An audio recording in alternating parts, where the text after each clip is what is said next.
आणि आता पाहूयात बातम्या विस्तारानं। 2047 पर्यंत विकसित भारत हे उद्दिष्ट साध्य करण्यासाठी युवक, महिला, शेतकरी आणि गरिबांना सक्षम करणं आवश्यक असल्याचं केंद्रीय गृह आणि सहकार मंत्री अमित शहा यांनी सांगितलं। या घटकांच्या कल्याण आणि विकासाकडे केंद्र सरकार विशेष लक्ष पुरवत असल्याचं ते म्हणाले। ते आज राजस्थानमधल्या अलवर इथे विविध विकास प्रकल्पांचं उद्घाटन आणि पायाभरणी करताना बोलत होते।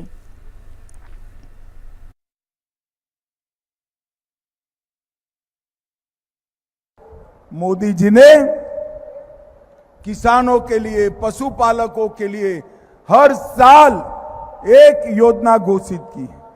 14 में गोकुल मिशन की शुरुआत की, 15 में कृषि सिंचाई योजना और सॉइल हेल्थ कार्ड, 16 में प्रधानमंत्री फसल बीमा योजना और ई-नाम, 17 में किसान संपदा योजना, 18 में 1.5 गुना एमएसपी, 19 में पीएम किसान सम्मान, 20 में एग्रीकल्चर इंफ्रास्ट्रक्चर फंड और मत्स्य संपदा योजना, 21 में सहकारिता मंत्रालय की स्थापना, 22 में किसान समृद्धि केंद्र, 23 में अंतर्राष्ट्रीय मोटा अनाज का वर्ष, 24 में राष्ट्रीय खाद्य तेल मिशन, 25 में पीएम धन धान्य कृषि योजना और 26 में व्हाइट रेवोल्यूशन 2 की शुरुआत।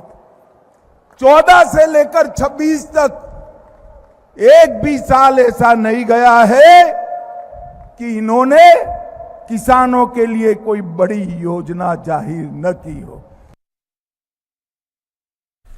शेतकऱ्यांच्या कल्याणासाठी सरकारने विविध उपक्रम सुरू केल्याची माहितीही त्यांनी दिली।